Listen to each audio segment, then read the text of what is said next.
Panginoon, kayo po ay patuloy na kumilos sa aming buhay. Kayo po, Panginoon, ang manahan sa aming puso.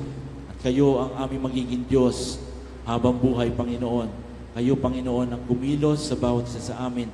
Kayo, Panginoon, ang aming maging tagapagturo, ang aming gabay, ang aming kaligayahan, ang aming liwanag. Panginoon, maraming salamat po. Ito po ang aming dalangin sa pangalan ni Jesus. Amen.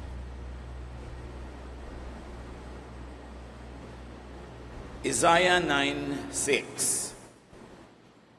A child has been born for us. We have been given a son who will be our ruler. Panginoon, salamat dahil kayo ay laging nakalalinga, nakatingin, nakabantay sa amin. At mayroon kayong plano para sa inyong mga anak, para sa mundong ito. Nawang iyong mga plano, ang iyong mga kalooban para sa amin ay maging malinaw, masunod namin at maisakatuparan. Linisin niyo po kami, patawarin sa aming mga pagkukulang, at ngayon humihiling kami, Panginoon, ng paggabay, pagtuturo, pag-akay mula sa inyo. Kayo po ang mangaral, kayo po ang magturo, kayo po ang tinig na madinig namin. Dalangin namin ang lahat ng ito sa pangalan ng iyong anak na si Jesus. A new spiritual body, a new world. Sinabi ni Isaiah, ipapanganak daw ang batang ito na siyang magiging pinuno ng pamahalaan, magiging tagapamahala ng sanlibutan. At dadalhin ng anak na ito ng Diyos ang bagong katawang espiritual at ang bagong daigdig. Ano ang kahulugan ng mga mahiwagang salita na ito? Na buong linaw na ipinaliwanag ni Pablo. 1 Corinthians 15:14. If Christ wasn't raised to life, our message is worthless, and so is your faith. Kung di nabuhay na muli si Kristo, baliwala lahat ng aming pagtuturo, pati na ang inyong pananampalataya at pinananampalatayahan. Sayang ang lahat-lahat kung hindi naman si Jesus nabuhay na muli.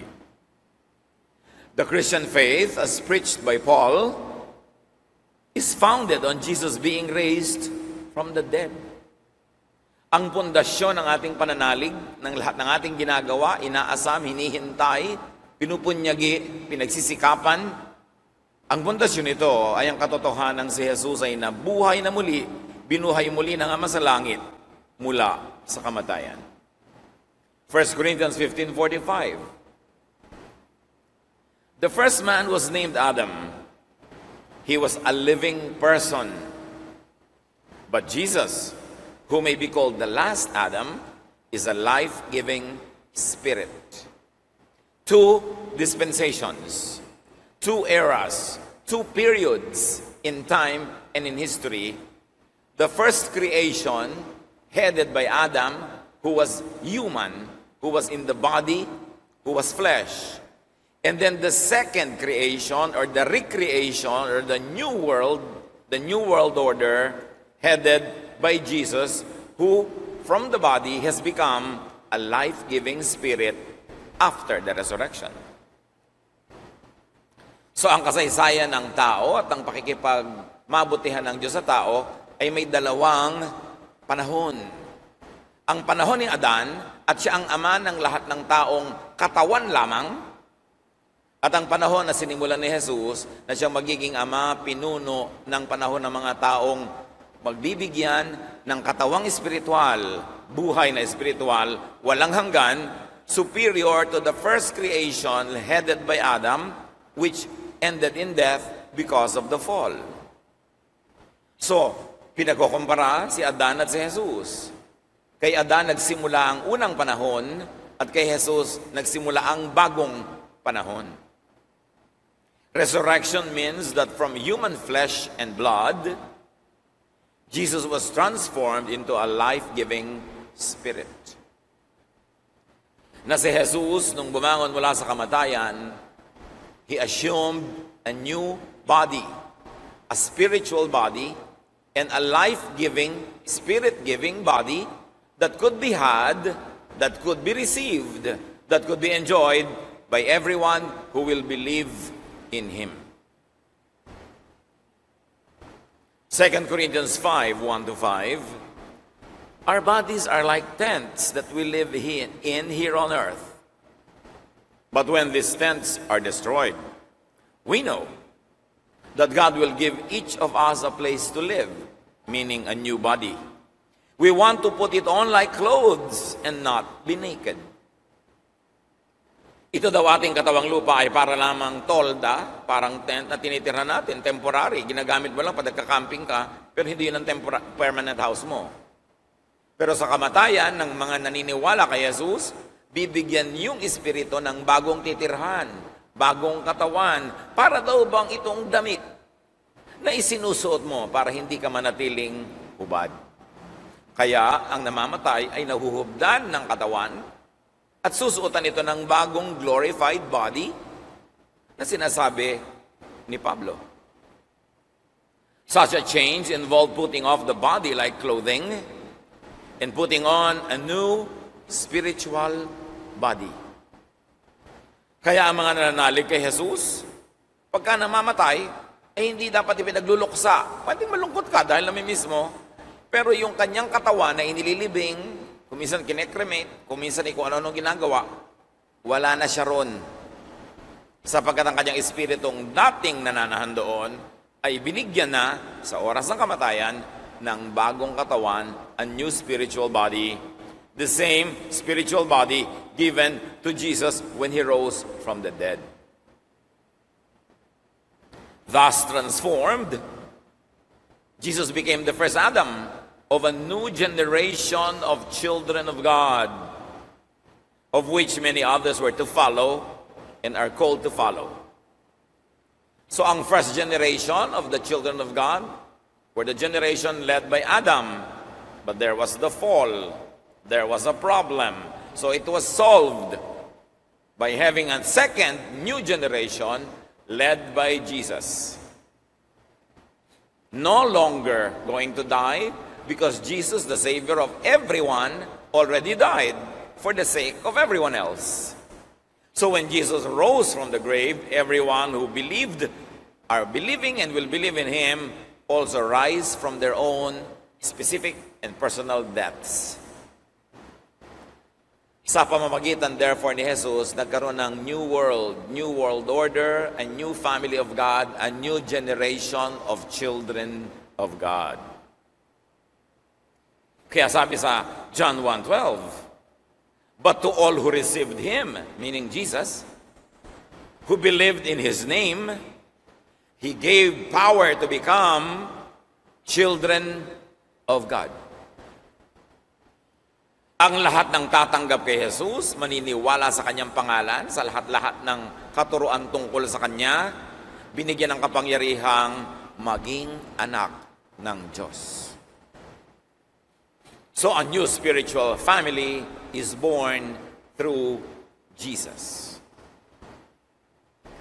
The birth, the death, and the resurrection of Jesus is not supposed to only organize an additional, a new church system.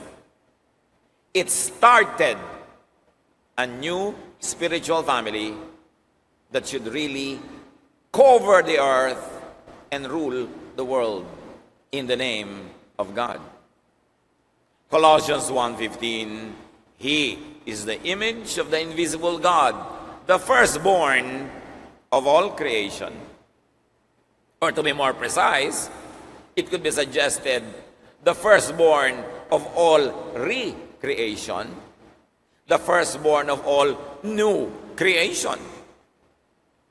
Kaya ang sabi ng 2 Corinthians 5:17, therefore, if anyone is in Christ, the new creation has come. The old has gone, the new is here. May himala na nagaganap pag ang tao ay tumatanggap kay Jesus, naniniwala kay Jesus, nawawala ang dati niyang pagkatao na nakakonekta sa dating leader na si Adan, lupa, may kasalanan, namamatay. At lumilipat ang kanyang espiritu sa bagong katawan, the spiritual body that was given to Jesus. And so a person who accepts and receives Jesus becomes a child of God, the new family of God. The old family is gone. Adam is gone. The new has come. Jesus has come. And everyone who follows Jesus becomes a part of this new family of God. That's why it is imperative to teach people about Jesus. Si Jesus ay hindi lang dagdag sa buhay ng mga tao. Pag wala si Jesus sa'yo, hindi ka kasali sa new family of God. You still belong to the family of Adam, a family that dies. But this family that will live forever, of which Jesus was the firstborn, siya ang panganay na anak, dapat ang tao ay maturuan, maakay, madala kay Jesus. Hindi dapat patamad-tamad, papetiks-petiks, pabukas-bukas ang mga naniniwala na kay Jesus. Dahil yung hindi pa naniniwala, hindi pa sila kasali sa bagong pamilya ng Diyos. Romans 1:4, as a human, he was from the family of David, meaning Jesus. But the Holy Spirit proved that Jesus is the powerful Son of God because he was raised from the death. From death. So sabi niya, bilang tao, kamag-anak ni Jesus si David. Kamag-anak ni Adan. Kamag-anak ng sangkatauhan.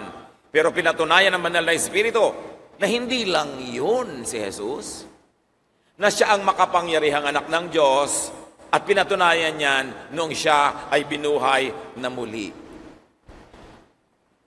The resurrection of Jesus began a new family, the children of God.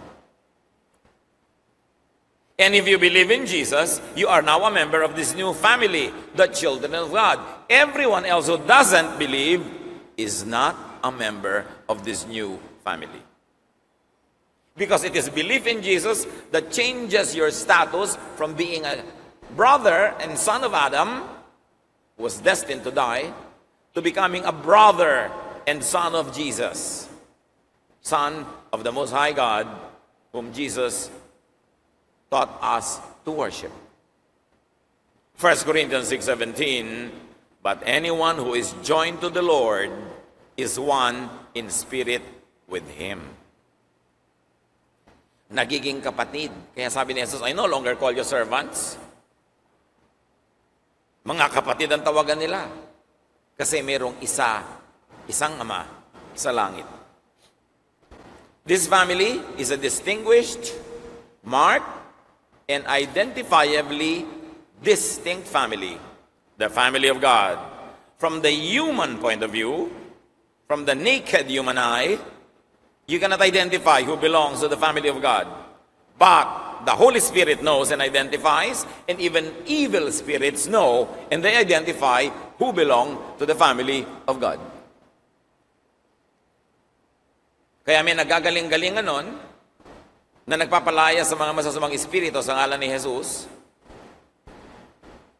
Sa ngalan ni Jesus ay tinuturo ni Pablo, lumayas ka masamang espiritu. Sabi ng masamang espiritu, si Jesus kilala namin. Si Pablo, kilala namin. Pero ikaw, hindi ka namin kilala. At ang ginawa ng mga masasamang espiritu, siya ay nilundag, dinamba, at siya ay binugbog hanggang maging duguan at hubot-hubad na tumakbo palayo. Kilala ng mga masamang espiritu kung sino ang mga anak ng Diyos. That's why there is no witchcraft, there is no curse against the children of God. Anak ka ng Diyos, di ka tatabla na yung mga kulam-kulam, mga sumpa-sumpa. Kilala ng masamang espiritu ang di nila kaya. Greater is He that is in you than he that is in the world. Mga kapatid, ganong kahalaga ang soul winning. Ganong kahalaga ang magdala kay Jesus sa mga tao at dali ng mga tao kay Jesus. That creates the difference between being belonging to the family of Adam or belonging to the family of Jesus. Jesus' teaching is also about the reign of God on earth. Nung si Jesus ay dumating, lalong-lalo na nung siya'y nabuhay na muli, sinimula na ang bagong pamilya ng Diyos, ang bagong kaharian ng Diyos, ang bagong kaayusan.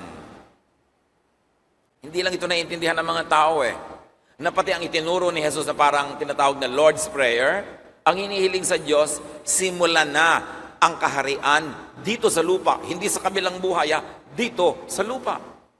Kaya si Jesus, nung tinanong ng mga disipulo, turuan niyo po kami manalangin. Sabi niya, ganito ang pananalangin. At sa pagpapatuloy ng tinuro niya, Matthew 6:10, sabi niya, ganito ang ipanalangin niyo. Pray to our Father in heaven and say, come and set up your kingdom here on earth, so that everyone on earth will obey you as you are obeyed in heaven. Thy kingdom come, thy will be done on earth as it is in heaven. Mapasa amin ng kaharian mo. Hindi sinabi ni Jesus na papuntahin mo kami sa kaharian mo dyan sa langit. Sabi niya, ipanalangin yung mapasa amin, dumating na, magsimula na ang paghahari ng Diyos, ang kaharian ng Diyos dito sa lupa. Ang mga tao kasi nakamulaga, nakatunganga, laging nakatingin sa end of the world. Sa new life, sa kabila ng mga ulap, hindi nila nakikita, itinuturo na Jesus, dito mismo, sa panahon na ito, sa mundong ito, magsisimula, maghahari, at lalakit lalawak ang kaharian ng Diyos. Thy kingdom come from heaven to earth. Thy will be done on earth as it is in heaven. So ang sinasabi ni Jesus, ipanalangin niya sa Ama that He will rule on earth like He is ruling in heaven. Ang mga tao laging gusto magpuntahan sa heaven. Ang itinuturo ni Jesus, pababain ang heaven here on earth and start the kingdom of God now. Hindi sinasabing wala ng kingdom of God sa kabila, wala ng eternal. Meron. Kasi maraming kingdoms of God na tinutukoy sa Jesus. May kingdom of God that is inside your heart. Sabi niya, the kingdom of God is not here, it is not there, it is within you. So pag pinaghahari mo si Jesus sa iyong puso, nasa puso mo ang kingdom of God, dala mo kahit saan. May kingdom of God na pupuntahan sa eternity. At may kingdom of God na nandito na sa lupa, nagsimula na nang si Jesus ay dumating, lalo na nang siya'y nabuhay na muli. Dapat hindi lang yung end times ang iniisip ng tao, kasi may kingdom of God now na dapat atupagin, dapat palaganapin. At yan ang pinakamalaking pambubulag, na ang tingnan mo lang yung darating pa sa kabilang buhay, hindi mo naaalalang may itinuro si Jesus, kingdom of God here on earth. Set up your kingdom here on earth. The kingdom come. This happens through the body of believers, the church. The church visible and the church invisible. May visible church tulad natin, tulad ng mga ibang mga churches. Pero merong isang invisible body composed of all true believers of Jesus, no matter what their denomination, no matter what their religion, no matter what their religious color or sentiment, there is an invisible church, a universal church of all true believers of Jesus, transcending, going beyond denominational borders. The resurrection of Jesus began a new era, a new age, if you like to call it. Natakot yung mga iba sa word na new age. But actually, Jesus ushered in a new age. Hindi yung age sa mga manghuhula, mga mangkukulam na mga psychedelic. Hindi yun. But really, there is a new age that Jesus ushered in. A new world order. Bagong kaayusan. Na tinatawag ng kingdom of God. And sometime in history, people called it the city of God. This is not to be confused with what many call the end times or eternity future.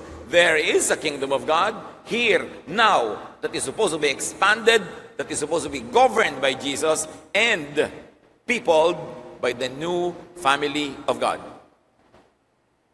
The church of Jesus is supposed to be a distinct family, God's kingdom on earth. Philippians 3:20-21. But we are citizens of heaven, not only of earth, and we are eagerly waiting for our Savior to come from there. From there to heaven to here. Nakikita niyo yung space, hindi lang heaven to here. We are eagerly waiting for our Savior to come from there. And believers in Christ will become like Christ.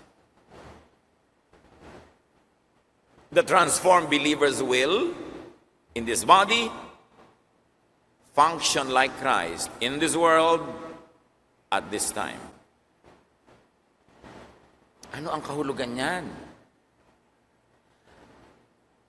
Every heart that has Christ is to be like Christ and should function like Christ.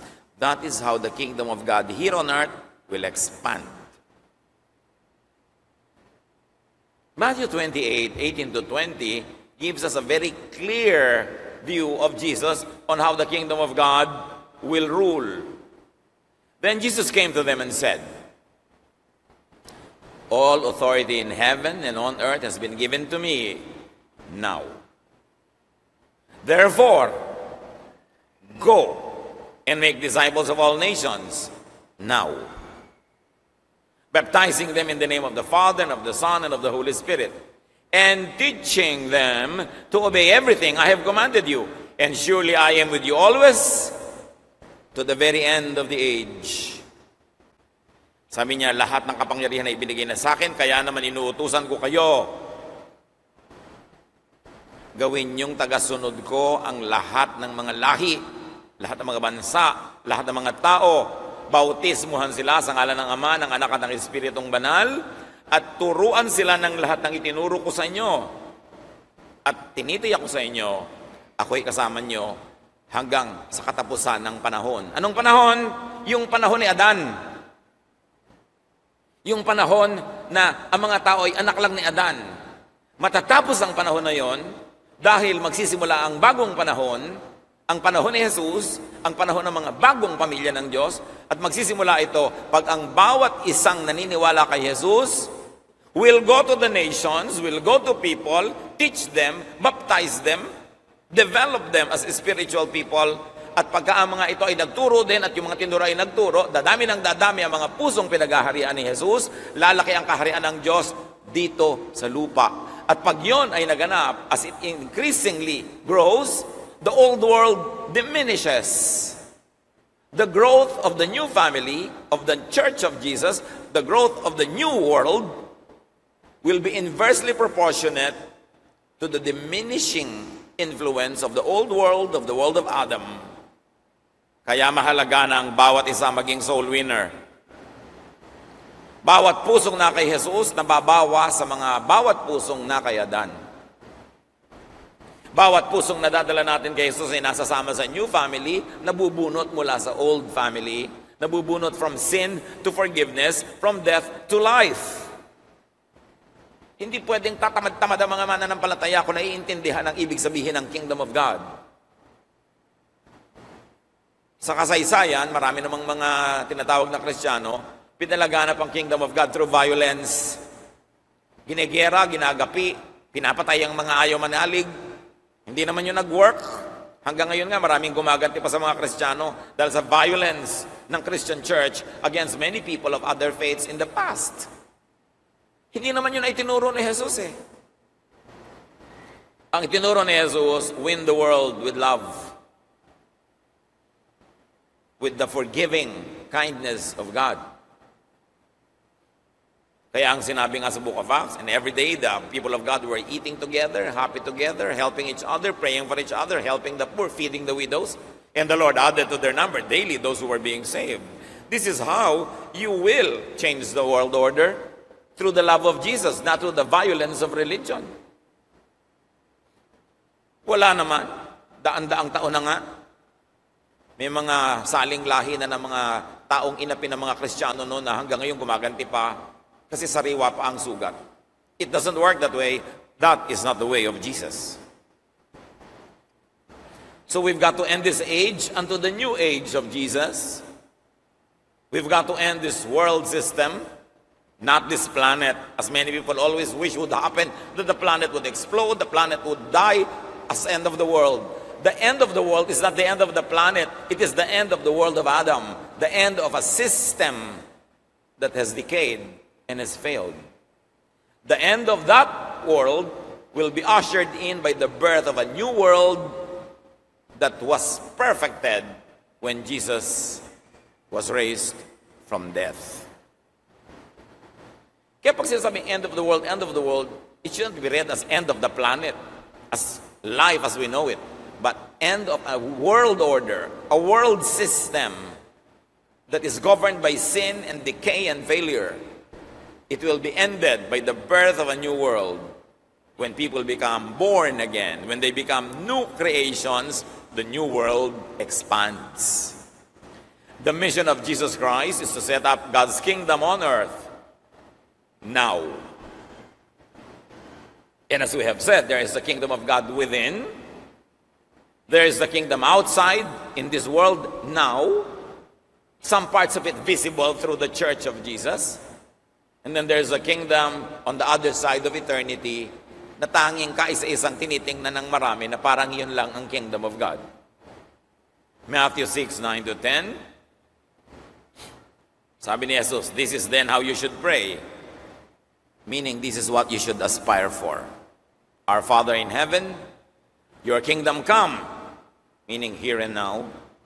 Your will be done on earth, here and now, as it is in heaven. Then, now, and in the future.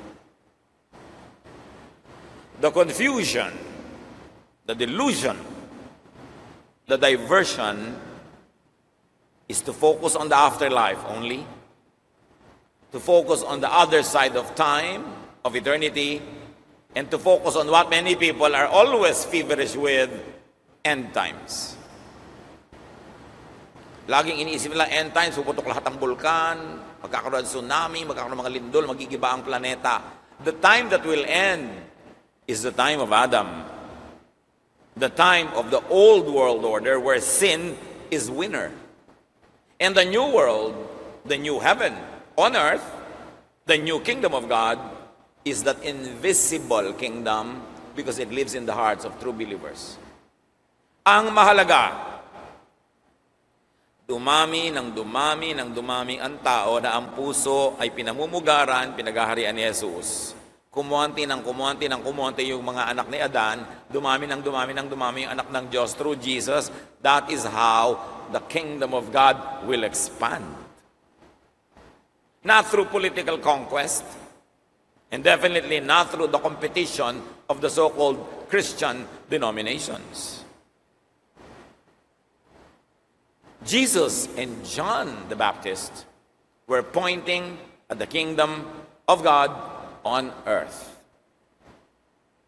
Mark 1:15, sabi ni John the Baptizer, the time has come, he said, the kingdom of God has come near. Repent and believe the good news. Heto na, abot kamay, eto na ang kaharian ng Diyos. Dahil nire-refer niya, eto na si Jesus. Magsisimula na ang new age of God, a new family of God, a new dispensation. Heaven on earth, kingdom of God on earth, led by Jesus. At kung may mga nagtatanong pa, may nagtanong mga kay Jesus, kayo na daw po ba yung hinihintay, pinapatanong po ni John, o iba pa? Hahanap pa ba kami ng iba? May mga nagtatanong, ito na ba yun?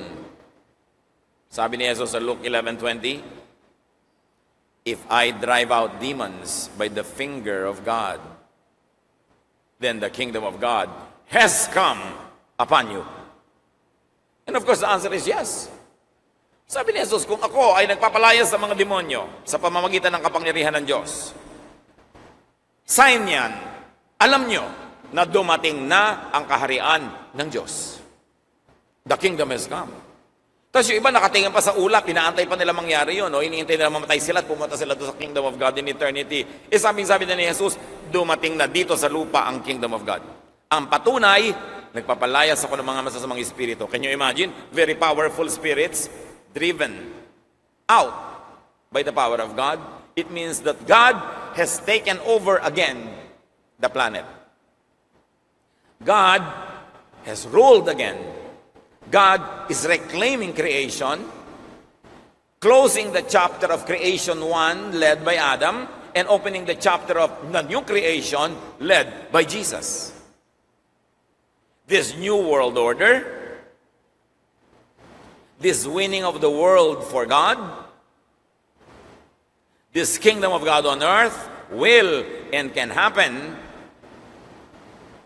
as God's children go and make disciples. as God's children, baptize people in the name of God. As God's people, teach people to obey the teachings and commands of Jesus. Itong bagong kaayusan,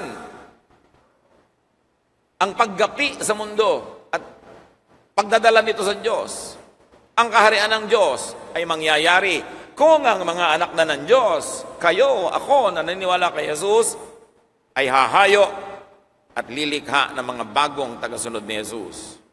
Magbabautismo sa mga tao sa pangalan ng Diyos at magtuturo sa mga taong sumunod sa mga katuruan ni Jesus. In other words, kaya ang kupad-kupad ng paglago ng kaharian ng Diyos, kaya ang tagal-tagal na hindi pa buong mundo nagiging kaharian ng Diyos kasi ang tamad-tamad ng mga Kristiyano. Mga pabaya. Dumadaan ang isang araw, walang nadadalang tao kay Jesus. Dumadaan ang isang linggo, isang buwan, walang nadadala. At meron nga nasa church na lumalayas pa dahil nabuwisit pa dito sa kapatid o sister o brother na ito. Hindi na nga tayo nakakapagdagdag ng tao, nakakapagpabawas pa tayo kuminsan dahil sa ating mga asal, mga ugali. Tapos magtataka ka, Lord, ang tagal naman dumating yung kaharian, thy kingdom come. Anong ginagawa mo para palaguin yung kaharian? May dinadagdag ka ba dyan? Tumutulong ka ba sa mga misyon? Nagsasakripisyo ka ba? Si Jesus, pinakita niya example, nagsakripisyo siya para masimulan ito. Tayo, anong sakripisyo natin para tumuloy? Laging mapa sa amin ang kaharian mo, pray ng pray, Lord, thy kingdom come. Anong ginagawa mo to make the kingdom come? Anong iniintay mo? Magic? Malaglag yung kingdom of God from heaven? No. The kingdom of God will expand when you win people for Christ. Person by person, street by street, door to door.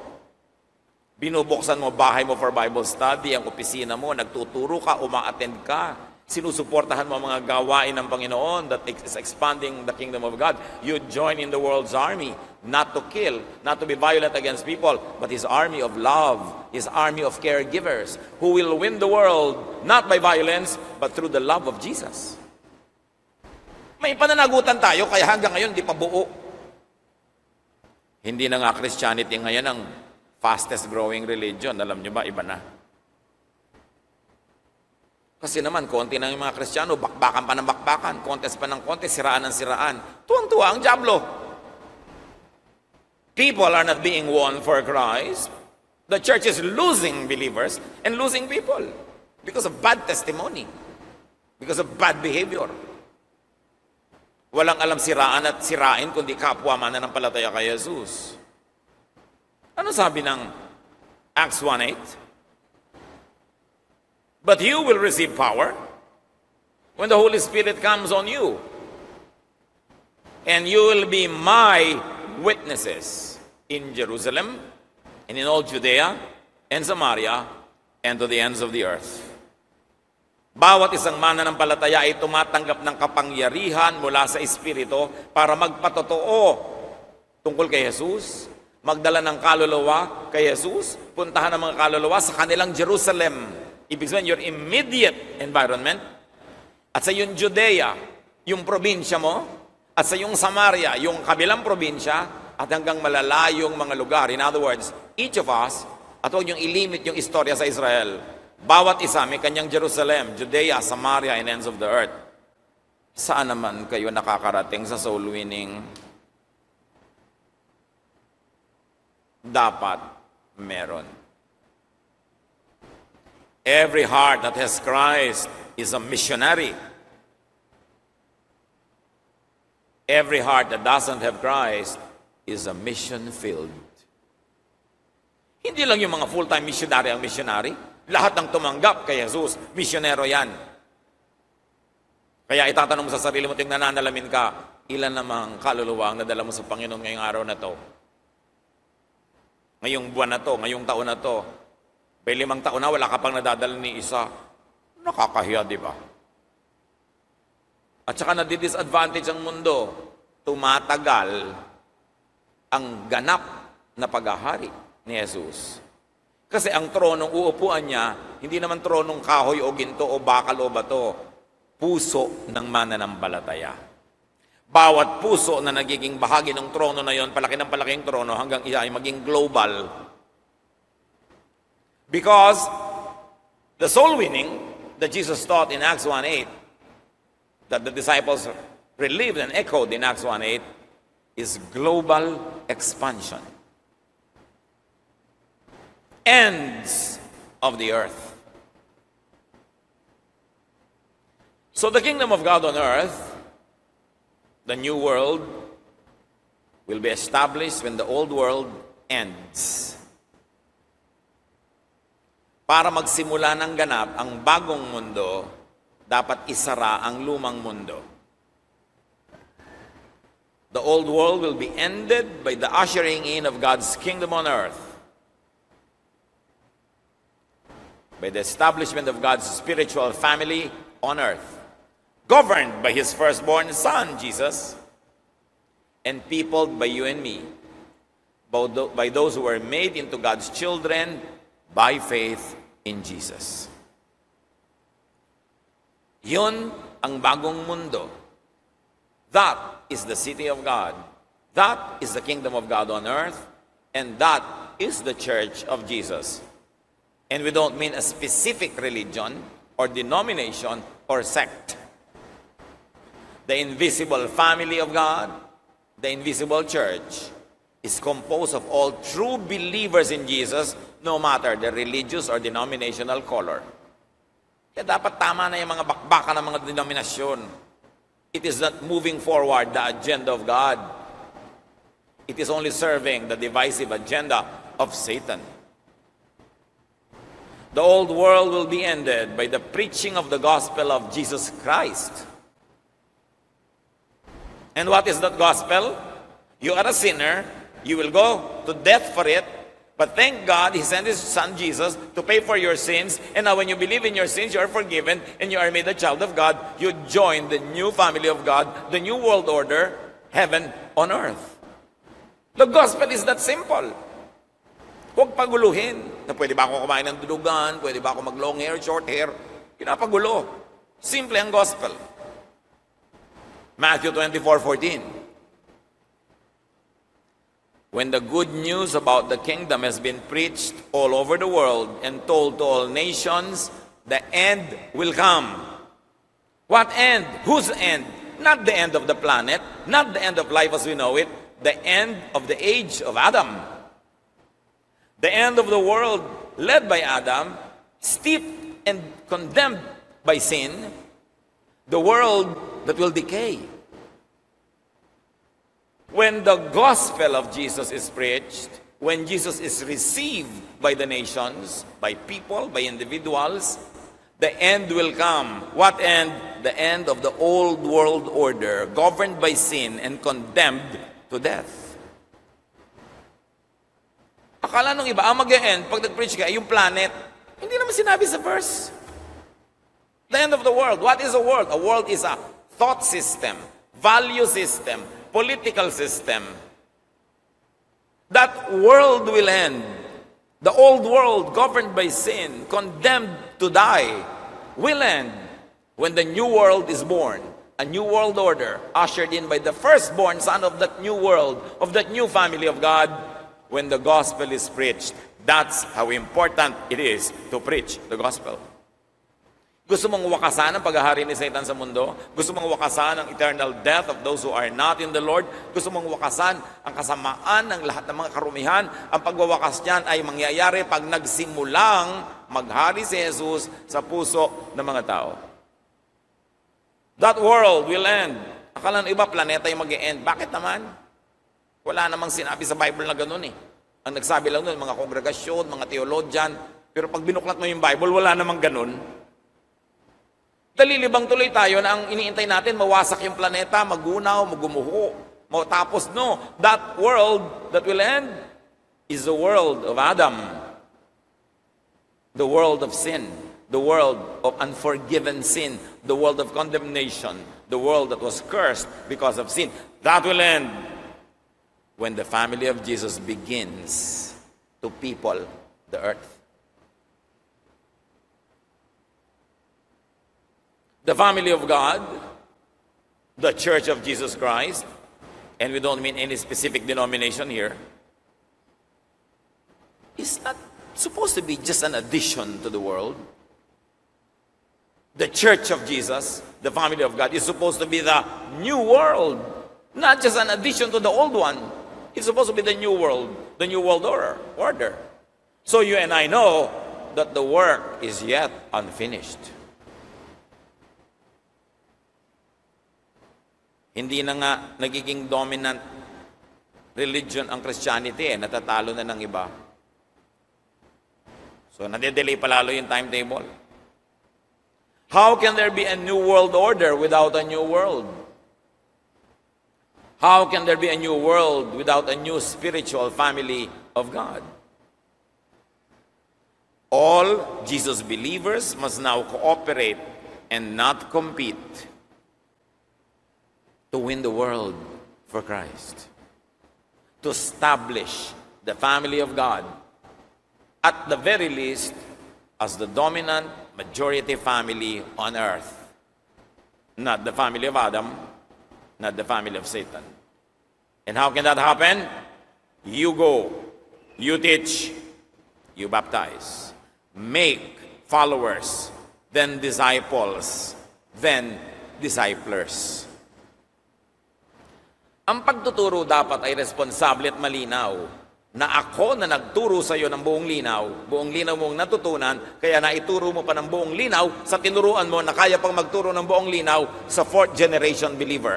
Ang isang anak ng Diyos, pag nagtuturo at nagtuturo ng malinaw, 4 generations of believers in the family of God are born. Siya, yung tinuruan niya, yung tinuruan ng tinuruan niya, at yung tinuruan ng tinuruan ng tinuruan niya. 2 Timothy 2:2 is very clear. And the things you have heard from me, so dalawa na tayo, you have heard me say in the presence of many witnesses, pangatlo, entrust to reliable people, pangapat, who will be qualified to teach others also, panglima. Kayo, sabi nga nun, na nakarinig sa akin, so dalawa na tayong natuto, sa presence ng maraming tao na sinabi ko, so pangatlong grupo na yun na natuto, kayo, entrust this message to reliable people, pang-apat na generation of believers, natuturuan yung mabuti that they will be qualified to teach others also. Paano kung pag-uwi mo? Sabi nung anak mong absent sa church, ano po ang teaching? Ang ganda, nakaka-bless. Ano po ang teaching? Ang ganda nga, nakaka-bless. Ano nga po? Hindi ko naintindihan. Hindi ko natandaan, basta't na-bless ako, tapos. Paano ka magtuturo? Ang duty mo, pag nakikinig ka ng salita ng Diyos, unawaing mabuti ng ubod ng linaw na kaya mo pang ilipat sa tuturuan mo, at ililipat mo ng ubod linaw na makakapagturo pa siya, at yung tinuruan niya makakapaglipat pa at tuturo pa, doon lalago ang kaharian ng Diyos. When every person, when every heart understands the gospel of Jesus, accepts Jesus as Savior and Lord, and joins the invisible family of God. Kaya dapat, nakasulat sa t-shirt mo, are you one of us? Yung nakakasabay mo sa FX, yung nakakasabay mo sa MRT, yung kasabay mo sa restaurant, sa elevator, hindi mo lang siguro alam, pero kapamilya mo. Member of the family of God. O baka naman nasa ibang pamilya, kaya may tungkulin ka. Office mate mo, katabi naman ng mesa, 5 taon na, hindi mo man lang madala kay Jesus. Anong silbi mo? Simba ka ng simba linggo-linggo, wala ka man lang bit-bit na tao, ang bit-bit mo lang yung mga designer bags. Although hindi naman masamang may designer bag. Pero dapat may akay-akay kang tao. Nagbibit-bit ka ba? Tingnan nyo yung mga katabi nyo silya. Tingnan nyo. Walang tao. Ba't di nyo lagyan ng tao yan? Yung katabi nyo. Nagbibis kayo maaga. Sumasagsag kayo, pumupunta kayo dito, tumatawid sa mga marathon, hindi matapos-tapos, itinataon pa sa church day. Dahil gusto nyo. Dahil nakakatulong. Dahil alam mong mahalaga. Ba't di ka magdala ng tao? Mahalaga pala. Sukdang sunduin mo, pangkuhin mo, buhatin mo, alalayan mo, dalin mo. That is how the kingdom of God will grow when each of us makes it grow. May tungkulin tayo. Do your part. Yung mga iba dito, nagdo-donate pa ng mga ganyan mga electric fan, ganito, para guminhawa yung mga tao, para padaliin sa kanila na maimbita at magstay. Kasi yung mga iba, aircon ba naman, baka mainit, ayoko. Kaya yung mga iba, concerned, hindi man sila yung teacher, hindi man sila yung missionary, pero ginagawa nila ng paraan, nagdo-donate sila ng mga carpet dyan para hindi tayo madulas, pinapaayos yung banyo para hindi pandirihan, lahat yung tulong to make it easier for people to come when we ask them to come. So, part of the mission yun. You are part of the team. May bisita, bagong bisita. Nginitian mo ba? In-encourage mo ba? O sinimangutan mo pa? Nakipagkagawa ka pa doon sa parking lot? Nakikipag-unahan ka sa paglabas? Makikipag-away ka doon sa mga nakakaabala sa'yo, nakakaagaw ng yung parking slot? Nagdadala ka ba ng kaluluwa sa Diyos, no? Nagdi-discourage. Yung mga masusungit, mga suplado at suplada mga Kristiyano, yung mga kala mo mga konsino, ang totoo no, nagtutulak kayo ng mga tao palayo kay Jesus. Hindi na nga nakakatulong, nakakaabala pa. Kaya ganito palang karami ang Kristiyano ngayon. Hindi dahil kay Jesus. Ginawa niya yung part niya dahil sa atin. Romans 10:14. How then can they call on the one they have not believed in? Paano nga naman tatawag doon sa hindi naman nila pinaniniwalaan? And how can they believe in the one whom they have not heard? Paano naman maniniwala? Hindi pa nababalitaan. And how can they hear without someone preaching to them? Paano mababalitaan kung di mo naman ibinabalita? Napaka-importante. End this old world, not with violence, but with the love of Jesus. Usher in the new time, the new world, in peaceful, in loving ways. Win the world for Jesus. Teach one person at a time, door to door, street by street, in your Jerusalem, Judea, Samaria, and ends of the earth, and see the church of God grow. Like a mustard plant, maliit, pero pag tumubo, it covers the earth. Yun ang plano ng Diyos. Kasama tayong mga anak niya sa pamamagitan ni Jesus para ipatupad ang plano ngayon. Huwag na munang laging isipin yung end times, yung end of the world, yung kabilang mundo. Isipin nyo ang mundong ito na sinimulan ni Jesus, a new spiritual family led by Jesus as the firstborn. Expand the kingdom of God in everything you can. Be a part of growing the family of God. Dear Lord, teach us. Ituro nyo po sa amin kung paano kami makakatulong sa pagpapalaganap ng iyong kaharian dito sa lupa. Salamat at available na ito. Salamat sa iyong anak na si Jesus. Turuan niyo kami, Lord, to do our part. Pagbulay-bulayan natin, mga kapatid, ang mga praktikal na paraan kung paano tayo magiging kabahagi ng isang hukbo na nagpapalaganap ng kaharian ng Diyos. Spend some time with God in silent reflection. Follow in the march of Jesus to be the King in this new kingdom, the kingdom of God on earth.